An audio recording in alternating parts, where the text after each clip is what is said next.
Welcome to Maths Katta, my YouTube channel. Standard 10, Maths 2, chapter number 3, Circle. Today we are going to study about the arc of the circle.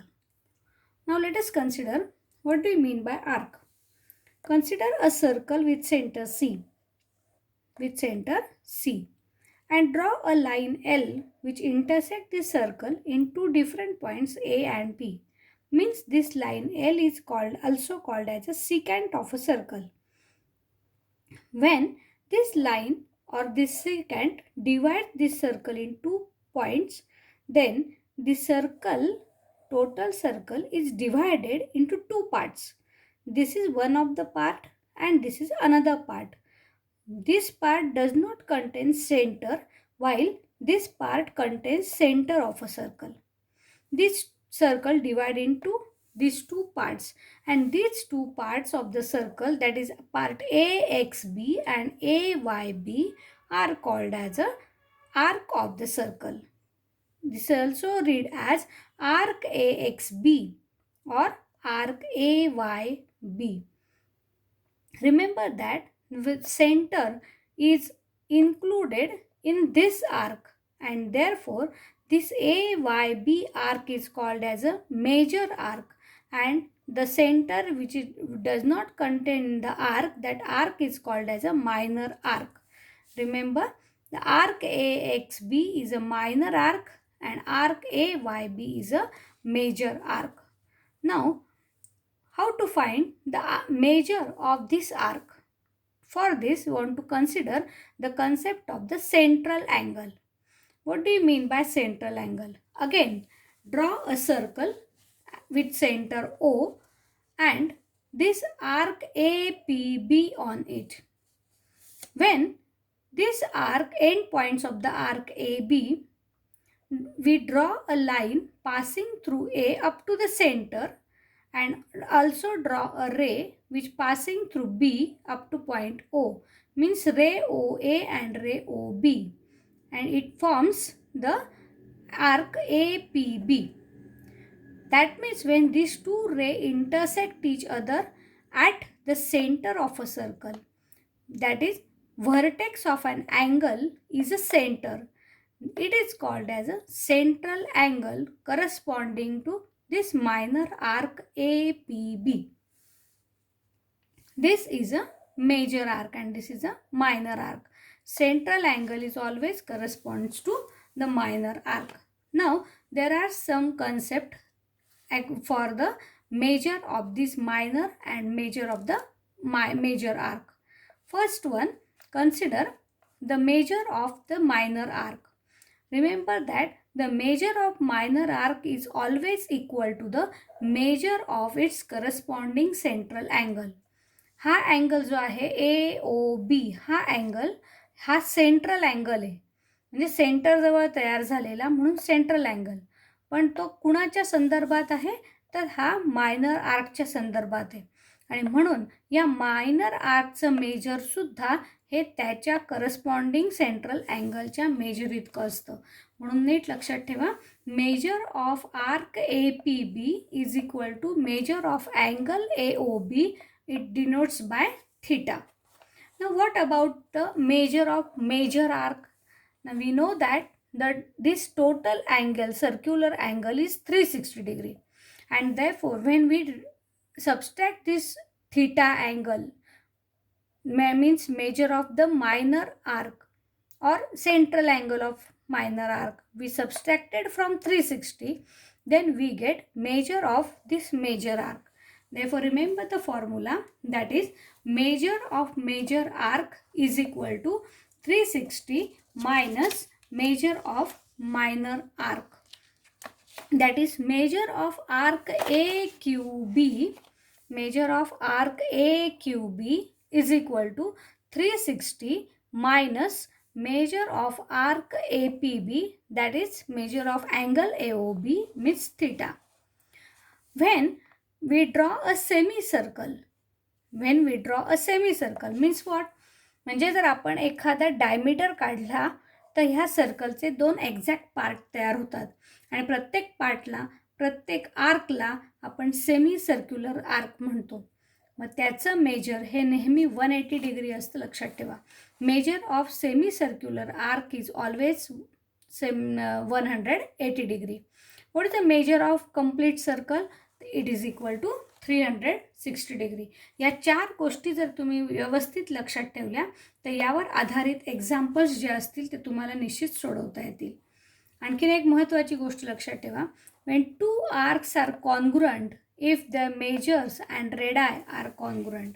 हे जर 2 arc congruent आहेत की नाही बघायचं असेल, ते arc केव्हा कॉन्ग्रुएंट असतात? जेव्हा त्यांचं मेजर ऑफ सेंट्रल अँगल हे कॉन्ग्रुएंट असतं तेव्हा ते आर्कसुद्धा कॉन्ग्रुएंट असतात, हे लक्षात घ्या. आता आपल्याला आणखीन याच्यावर आधारित एक थेरम बघायचा आहे आणि त्याचं प्रूफ हे परीक्षेला विचारण्याची शक्यता जास्त असते. असं एक थेरम आपण बघूया. थेरम असा आहे, the chords corresponding to the congruent arc of the circle are congruent. बघा स्टेटमेंट नीट वाचा, त्याच्यावरनं तुम्हाला काय डायग्राम काढायची आहे, गिव्हन कसं लिहायचं आहे, टू प्रूव्ह कसं लिहायचं आहे ते नीट लक्षात आलं पाहिजे. The chords corresponding to congruent arc म्हणजे काय? हे कॉर्ड्स आहेत कोणाची? करस्पॉन्डिंग तर कॉन्ग्रुएंट आर्कशी, म्हणजे कॉन्ग्रुएंट आर्क तुम्हाला दिलेले आहेत आणि आपल्याला त्याचे आर्कवरून कॉर्ड्स तयार करायचे आहेत आणि ते आपल्याला कॉन्ग्रुएंट असं दाखवायचं आहे. Chords corresponding to the congruent arc of the circle are congruent म्हणजे कॉर्ड्स कॉन्ग्रुएंट दाखवायचे आहेत. म्हणून आपण काय केलं, एक ड्रॉ केलं circle with centre B. APC is a arc and DQE is another arc. These two arc are congruent. हे लिहून घेतलं आपण गिव्हनमध्ये. In a circle with center B, arc APC and arc DQE are congruent. Want to prove that chord AC and chord DE हे join केलं आपण, हे congruent आहे आपल्याला दाखवायचे. मग आपल्याला हे नेहमी लक्षात ठेवा की जर आपल्याला सेगमेंट कॉन्ग्रुएंट दाखवायचे असतील किंवा अँगल कॉन्ग्रुएंट दाखवायचे असतील तर पहिल्यांदा काय करायचं, आपल्याला ट्रायंगल्स कॉन्ग्रुएंट दाखवायचे असतात. मग आता हे AC आणि DE असलेले 2 ट्रायंगल्स आपण या ठिकाणी तयार केलेले आहेत. हे 2 ट्रायंगल्स आपल्याला कॉन्ग्रुएंट दाखवायचे आहेत. मग आता इथे आपल्याला काय काय माहिती त्याच्यासाठी आपण खुणा करून घेतल्या. तर इथे काय कशा सिम्बॉल्स येतील बघा. Segment AB is a radius, BC is also radius, BD and BE are radii of the same circle, therefore they are all congruent. म्हणजे सगळे कॉन्ग्रुएंट झाले. आर्क कॉन्ग्रुएंट दिलेले आहेत. तर आर्क कॉन्ग्रुएंट केव्हा असतात? जर त्यांचं मेजर सेम असेल तर. मग आर्क कॉन्ग्रुएंट आहे म्हणजेच त्यांचे सेंट्रल अँगलसुद्धा कॉन्ग्रुएंट आहे. मग इथे टेस्ट कोणती तयार झाली बघा, SAS टेस्ट तयार झाली. तर 1-1 करस्पॉन्डन्सनुसार आपण हे प्रूफ कंप्लीट करायचं आहे. In triangle ABC and triangle DBE. आता 1-1 करस्पॉन्डन्स या ठिकाणी सोपं आहे कारण all are the radii of the same circle, म्हणून काही अडचण येणार नाही. मग त्याच्यात पहिलं 1-1 करस्पॉन्डन्सचं स्टेटमेंट कसं होईल बघा. सेगमेंट AB बघा इथे पहिले 2, segment AB is congruent to segment DB because radii of same circle. Segment CB म्हणजे C कडून B कडे, तर इकडे E कडून B कडे यावं लागेल. Segment CB is congruent to segment EB because they are also radii of same circle. And angle ABC is congruent to angle DBE. Why? Because they are the central angle of the congruent arc and therefore these two triangles are congruent by SAS test. When triangles are congruent, their corresponding segments are also congruent and therefore the remaining segment, that is segment AC, which is called as a chord AC, is also congruent to the segment DE or chord DE because they are the corresponding segments of congruent triangle, means CSCT test. Now next theorem, which is a converse of this theorem. आता बघा converse याचा कसा असणार आहे. The corresponding arc of congruent chords. आता congruent chords म्हणजे chords congruent दिलेले आहेत. Of a circle are congruent म्हणजे आर्क हे कॉन्ग्रुएंट आहेत हे आपल्याला दाखवायचं आहे. आता कॉर्ड्स कॉन्ग्रुएंट दिलेले आहेत. मग अशी काय होतं, आर्क कॉन्ग्रुएंट दिले होते, कॉर्ड कॉन्ग्रुएंट विचारले होते. आता इथे कॉर्ड्स कॉन्ग्रुएंट दिलेले आहेत आणि आर्क कॉन्ग्रुएंट दाखवायचे आहेत. म्हणजेच आता पुन्हा अँगल कॉन्ग्रुएंट दाखवावे लागतील corresponding to the minor arc. Observe the figure again. In this figure, O is the center of a circle. OPQ is one triangle. ORS is another triangle. O is the center of a circle. Join PQ also, join RS also. In this given statement, O is the center and chord PQ, congruent chords म्हटले.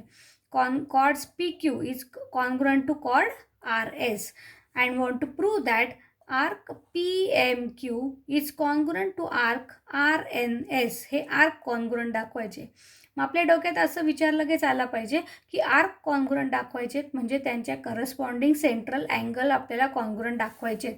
म्हणजे हा angle आपल्याला ह्या अँगलशी congruent दाखवायचा आहे. मग angle जर congruent दाखवायचे असतील तर आधी आपल्याला हे ट्रायंगल्स कॉन्ग्रुएंट दाखवावे लागतील. हे सहज लक्षात आलं पाहिजे. मग आता ट्रायंगल कसे कॉन्ग्रुएंट दाखवायचे, तर ही साईड ह्या PO, OP is congruent to OR, OQ is congruent to OS, कारण हे सगळे काय आहेत, radii of same circle. And segment PQ is congruent to segment RS is given to you. That means these two triangles are congruent by SSS test. And hence triangles are congruent, therefore these angles are congruent because CACT, corresponding angles of congruent triangle. Angles are congruent, therefore their corresponding arc are also congruent. हे आपलं prove होईल. हे आता hint या ठिकाणी मी तुम्हाला दिलेली आहे की triangle prove that first triangle POQ is congruent to triangle ROS by SSS test, and then write these two angles are congruent by CACT, and then write the arc are congruent. You can write this proof now by changing the names also.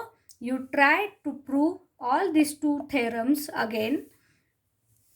If you understood this, then like the video, share it with your friends, and subscribe the channel to get the next notification. Thank you.